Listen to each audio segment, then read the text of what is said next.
Tapos kumain ako dito. Kumusta kayong lahat? Super windy na. 2:30 pa lang pero mahangin na. Kaya nyo guys, pag mahangin na, hindi na nakakapag-video gaano sa labas.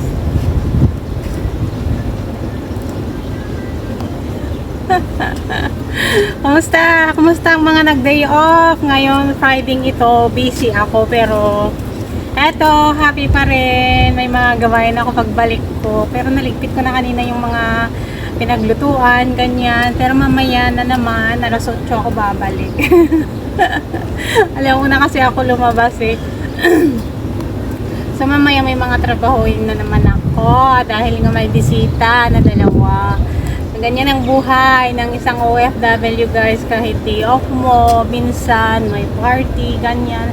Pero actually, pasalamat na ako dahil nakalabas pa ako. Yung iba, pag may party nila sila lumalabas. Pero pag hindi ako makalabas naman ngayon is bukas, ganyan. Kaso ayaw ko sa Saturday guys.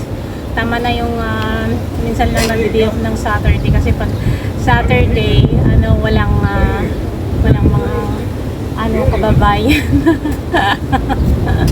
Ang hirap pag puro itik yung nakikita.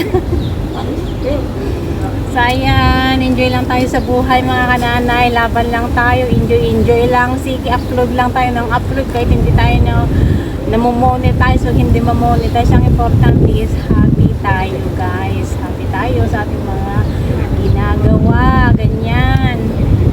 At ang importante guys, may mga trabaho tayo para sa ating pamilya. So enjoy guys, mag-ingat kayong lahat. Ayan, ang inyong nanay na laging masayahin. Kahit walang pera. Enjoy pa rin.